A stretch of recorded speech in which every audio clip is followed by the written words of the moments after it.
Hey guys, this is Patrick Hall with Fstoppers.com, and today I'm releasing a small section from our 14-hour wedding tutorial on how to light your receptions. We're going to go through 4 different ways that you can set up lights so that you can get perfect shots at your reception. If you want more information about the full-length DVD, head over to fstoppers.com/wedding-DVD, but I hope you guys find this useful and enjoy.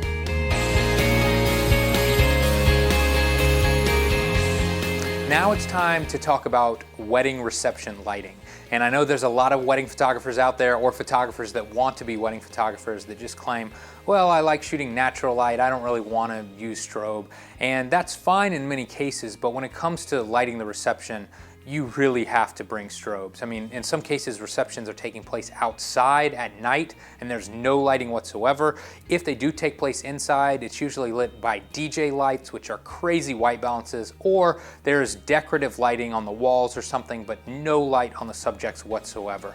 If you want your pictures to turn out good at all, you're going to have to learn to use strobes. So basically there's unlimited ways that you could light a reception, but what we've done is we've come up with 4 methods that we use at a lot of different weddings that we shoot, and we're going to go through them one by one, and in many cases you're going to choose one that's your favorite, but it's really important that you learn the aspects of each one so that when you get to that certain wedding with that strange lighting situation, you're going to know how to deal with it. My #1 method for lighting receptions is a simple bounce flash. This is the system that I also use while the bride and groom are getting ready. It's really just the go-to, easiest method for lighting any situation when you're indoors. Bounce flash is simply using the flash on top of your camera, angled towards walls or ceilings, to create soft directional light on your subjects. For the first few years that I shot weddings, there was really no difference in my lighting technique when I went from, shooting the bride getting ready to the reception that took place later that night. Obviously, I was changing some of my camera settings, but I was basically just bumping up the ISO and still bouncing light off of a ceiling or off of a wall. So a few years into my wedding photography career, I decided that my reception pictures might be a little bit boring, and I decided to add what we call a kicker light in the background, which is basically just an on-camera flash on a light stand connected to a pocket wizard that fires behind my subjects. And what it does, it helps cut them out. It's kind of like a hair light in the background, and it helps separate them from the background. So let's go to a real wedding and I'll tell you a little bit more about it. So there's a ton of different ways that you can shoot every reception, and basically my go-to method is bouncing flash into the ceiling. If there's a white ceiling or a white wall available, that's the easiest way to get super sharp, great looking images. The problem is that in many cases the subjects can still get lost in the background. If the subjects are lit from the front, but then their hair is dark or the back of their heads are dark, and then the background is also dark, it's sometimes hard to see them. And so what we do is we put lights, little SB800s or SB900s on light stands like this with pocket wizards attached, and we use these to light the subjects from behind, and we call these kicker lights. And what these do, sometimes you'll see them kind of flaring in the background. I like the flare personally. I think it adds to the image, makes it a little bit more exciting, but at the same time it will also cut your subject out. So instead of them just being a lit subject with kind of dark all around them, now they're going to have a nice white hair light above them, and it's just going to make everything look a little bit more professional. Everything's going to look studio lit, and my clients really like the look as well. During most receptions, you're going to be taking dancing pictures, and there's going to be DJ lights and everything going crazy, and you kind of want to mimic that. You can't really use DJ lights because usually the colors are so crazy that you could never white balance it correctly. So by putting these lights in the background, it just continues to have that party feeling, and that's why I like it. It just adds a little bit more to the picture and makes it look professional.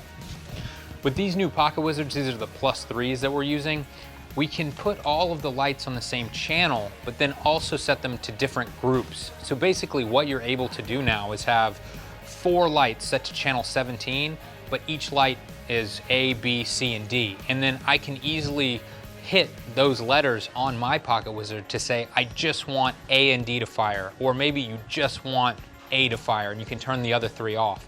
And that's really helpful because as you walk around the room, I don't want light coming from the front. I don't want it to look like direct flash. I just want these lights to be lighting up the back of my subjects So as I travel around the room, whatever light is closest to me, I will turn that light off. The cool thing is, you know, with any light that's in the background, the white balance doesn't have to be perfect. So you could gel these if you wanted to, you could make them really warm, or you could make them blue. In this situation, this room is already lit with a very orange color. So what I may actually do is gel my camera's flash red so it matches the other ambient light in the room, and then leave this light so that it's not gelled. And what that's going to do, once I white balance correctly for my gelled flash, this light will appear blue in the pictures, and it's gonna, again, just give a totally different look to the pictures that other people with point and shoot cameras would never be able to produce. So my basic camera setup during all receptions is the same. I have an on-camera flash on my hot shoe, and then I have a PC sync cord running to a Pocket Wizard that is dangling from my camera. It's kind of a strange setup, and people ask like why I do it that way, but the reason is that I use my on-camera flash as the key light, but then I also need a Pocket Wizard to fire all the other lights in the room. And I don't like using Nikon's Creative Light system that allows you to use the strobe light to fire the other lights in the room, because I feel like it's not very reliable, and it also makes your flash lose power if you need full power bursts. So your batteries are gonna run out faster, and you're not gonna have as strong of a full power shot. So I just think the Pocket Wizard dangling off to the side, it's a little strange, but you get used to it, and I use this setup at every single wedding. So let's go over a few of the advantages of using bounce flash with a kicker light in the background during the reception. First of all, I think it's probably the easiest. You're going to have a flash on your camera anyway, shooting the rest of the day. So basically you're not really changing your method at all.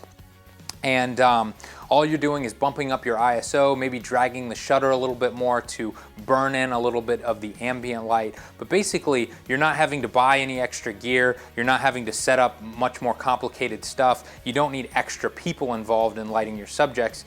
You're basically just bouncing light yourself, and the pictures look great. One of the other advantages is, of course, that by lighting up a wall or a ceiling and bouncing light into a room, you're lighting up large areas of the room. So shooting your subjects becomes a lot easier that way. You're gonna have bright, airier pictures, which you may or may not like, but it's something to keep in mind when deciding how you wanna light your subjects. Now, of course, there are some disadvantages to using bounce flash, and probably the biggest disadvantage is the fact that you're lighting up the entire room.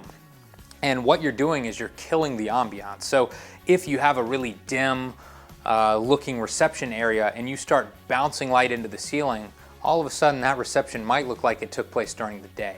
And I don't know if many clients can really tell the difference, or I don't know that they really expect one thing or another when it comes to lighting for reception pictures, but it's something that you as a photographer need to think about. If you want dark, moody looking images, then bounce flash is not the direction that you need to go. Another disadvantage of using bounce flash in certain situations is that your flash may really have to work overtime. Depending on the color of the walls or the ceilings or the height of the ceiling, your flash may have to fire at full power every single flash. And that may not be a problem unless you want to take a lot of pictures rapidly, and you're going to need to give your flash about 3 seconds to recycle, and you're going to have to change batteries very often. Keep in mind that with these new cameras, you can really crank up the ISO. I shoot weddings all the time at 3200 ISO or 6400 ISO, and that's going to allow you to lower the power of your flash, and you're not going to have to worry about changing batteries quite as much. There's a lot of photographers in town that love this look. They think it adds a little bit of fun and excitement to the pictures. And then I've got other photography friends that hate it, and they say they don't want flashes going off in the background. So basically, it's just a personal decision. If you like it, you can do it. If not, do something else. When I was first getting started with wedding photography, I had some studio lights that I had bought, and I was really excited to bring those to weddings and kind of up the production value. And I was finding any way to use them that I could. And of course, one of the main reasons that I bring studio lights to my weddings is so that I can light up the entire church for pose pictures after the ceremony. But in some cases, I will also use my studio lights to light up the entire reception. In many of the venues in Charleston, the ceilings might be white, but the ceilings are 30 feet in the air, and my little on-camera flash is not powerful enough to fire all the way up into the ceiling and then bounce all the way back down on my subjects and shoot at a reasonable ISO. So the only option at that point is either to bounce off a wall but you may not have a white wall, or you may not have a wall near you. Or the other option is to use studio strobes to light up the entire room. So in some situations, I'll show up to the reception site early, I'll bring 1,000-watt lights and fire them into the ceiling, and then at that point I have no problem with flash power at all because the entire room looks studio lit. There's really unlimited ways to light a reception site, and tonight I'm going to do things two completely different ways. First of all, I'm going to be carrying around a camera with a air remote that's for my Pro Photo head here. I'm going to raise this thing up and fire it into the ceiling, and what's going to happen is the ceiling's tall enough here that I can light this entire room with a single light. I'm going to set this thing to half power so I get a really quick refresh rate, and I can shoot all night long, and it's almost going to make this place look like it's day no matter how dark it gets outside. It's going to be really soft, even light, and no matter what direction I shoot from, every image is going to look almost exactly the same. Basically what you're doing when you're shooting a studio strobe into a ceiling that's that tall is you are lighting up the entire room. At this point, you don't really need to worry about the direction that you're shooting or who you're shooting because everybody is very, very evenly lit. And this, of course, has pluses and minuses. I do kind of like the way that it looks. It looks very bright, airy, commercial looking, but at the same time, you lose all ambiance. If the room was dark before, it looks like it's the midday at this point. And so you're going to, again, have to decide what type of vibe do you want your reception pictures to give off. If you want your pictures to look anything like the night when you are actually taking the pictures, then firing studio strobes into the ceiling is probably not a good decision because you are going to completely change the vibe of that room. Basically, I bring some studio strobes to every single wedding that I shoot just because I never know when I'm going to need that extra little bit of power. I mean, I might think that the reception ceilings are reasonable enough to use bounce flash, but then when I get in there, maybe instead of being painted white, they're painted gray. And my bounce flash just cannot fire enough light to light up my subjects. And at that point, I can grab my studio light, set it up on a light stand, and light is really not an issue anymore. If you're going to light the reception venue with studio lights, you may not need an on-camera flash at all because you can just stick a pocket wizard on your camera and the entire place is being lit up so evenly that there may not be any reason to have an on-camera flash. Here are some examples of weddings where I have used studio strobes to light up the entire venue. You'll notice that everything is very bright, very white looking. The white balance is so perfect because I'm not dealing with mixed white balance at all. And again, you may like this style, you may hate it, but that's up to you to figure out. So I'm here in the Cotton Dock at Boone Hall Plantation, and this is one of the most popular venues probably to get married here in Charleston, but it's also notoriously one of the hardest venues to photograph a reception in because as you can see, it's a total barn.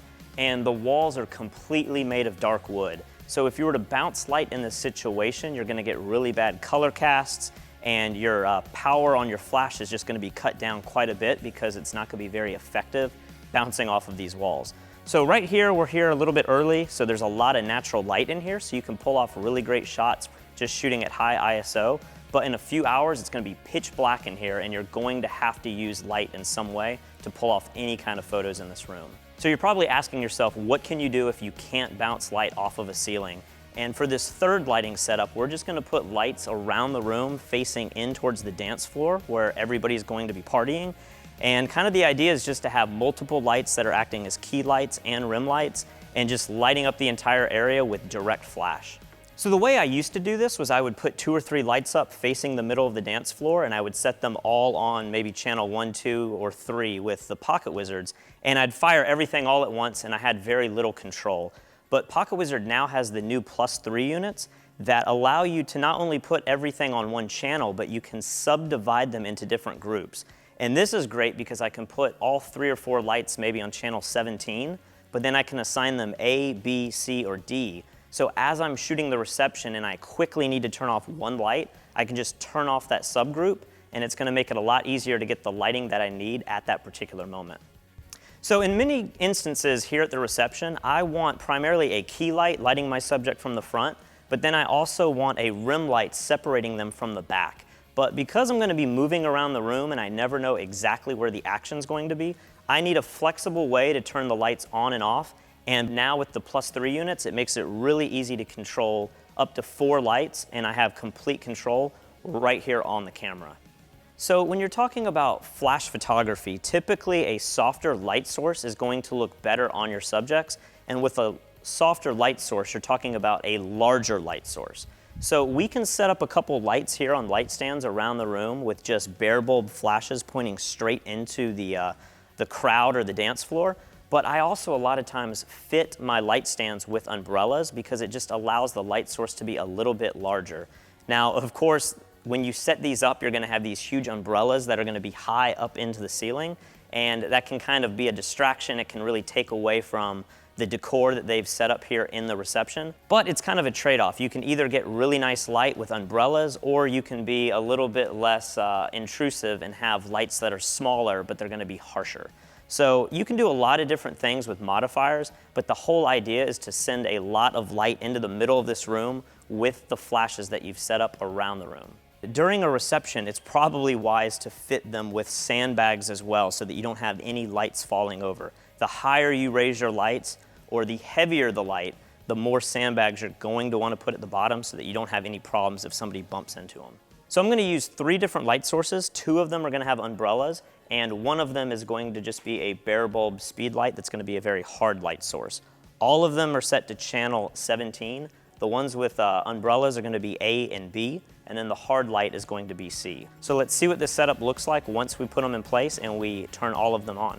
So I've set up 3 lights here, and they're just all firing at me. Obviously, if this was a real wedding, I'd want to put these lights really far away, but I want to show you guys what they look like in the frame. So I have group A, B, and C. And what I'm going to do is just turn these on one by one. This is channel 17A, so this is going to be a soft umbrella from up high. And I'm going to go ahead and take a picture of myself with just that one light source. And you can see that's going to add really nice light from the side. I'm going to turn that off and now just turn on B, and it also is an umbrella, but I've set that just a little bit lower in height. So I'm going to show you what a photograph looks like with just that on. And you can see that produces really nice side light as well. I'm then going to turn on group C, which is the rim light in the back. And I'm going to keep B on so you can see what it does to separate the background. And just for demo purposes, I'm going to turn off the one to my left and turn A back on so you can see what the other side would look like. So this is group A, another umbrella key light with the kicker light group C in the background. I'm now going to turn all 3 of them on. This is A, B, and C, just so you can see how much light this produces. And this might be a little much. You're really getting rid of all of the shadows, which I personally like in the photos. But if you needed to light a large area and go with a very safe shot, this would be a nice alternative just to fire all 3 in, and you know that you're going to get really soft light from all angles. So one thing to keep in mind when you set up lights around the room, all facing towards the dance floor, is typically when I walk around a room, I'm going to turn off the light that's closest to me. And the reason for that is that light source is going to be the most on axis, and it's going to look the most similar to direct flash. And the whole purpose of setting these lights on stands is to get away from the direct flash look. So if you can position yourself 45 degrees or more away from your key light, it's going to produce really nice light that just looks very different from what anybody else would be doing with direct flash. So as you look through these examples of images that were shot in this reception hall, the lighting setup might be slightly different, but we're basically doing the exact same thing. We're using off-camera lights on light stands to light up the dance floor, or we're using assistants to walk around and light for us. I'm about to show you exactly how we do that lighting setup next, but the whole idea here is that you need to bring in your own nice, clean, white light in these reception halls where you may only get red light if you were to bounce off the ceiling. So this lighting setup, I mean, I'll be honest, I don't use this very often. I only really reserve this for situations like this where I'm in a barn or I'm in a building with huge ceilings and there's just no way to bounce light at all. But I think it's really important for you to have this lighting setup maybe tucked away in your car so that if you're faced with this situation, you can pull it out and get really nice lighting quickly and easily. Another thing that makes this setup very difficult to use is I don't have direct control over the power of my flash units. So I'm very aware how close people are to my lights as they're dancing. And so if a couple gets closer to one particular light, I might turn it off, or I might just dial my camera's aperture down lower so that maybe I'm shooting at f4 or 5.6 now, so the light's a little bit less powerful, but the exposure's still correct. So basically, as I'm walking around the venue, taking shots, I'm changing my aperture so that I get the correct exposure every time. This does take a little bit of practice, but after you do it a few times, it becomes easier and easier, and it's so much better than trying to pull off a great shot with no flash at all. So I basically use this lighting setup here at this venue, but I also use it, there's a venue that's an aquarium where the ceilings are really high, but they're all painted black, so you can't bounce light off of the ceiling as well. And also this is really good when you're shooting those venues outside where you have no ceiling to bounce off of at all. You can set up a couple of lights, sandbag them down, put umbrellas in them, and you can light up huge areas outside so that you can still get great dancing photos without having to direct flash. So keep in mind, guys, when you're just getting started, you're probably not gonna have the budget to have 3 light stands and 3 strobes and a bunch of umbrellas. But now with the high ISO performance found in these current DSLRs, you can really bump the ISO up, you can use faster lenses, and if you just have one light setup, it's really gonna help you produce great photos where 3 of these might be a little overkill. But down the road, when you get to bigger weddings, it's nice having the options of turning on specific lights so that you can get the best photograph possible. Another lighting setup that we do from time to time is we will actually have an assistant walk around with a speed light with a pocket wizard setup. So guys, I hope you enjoyed that. That's a very small section from our full 14-hour tutorial. If you want more information on where you can get the entire tutorial, head over to fstoppers.com/weddingdvd.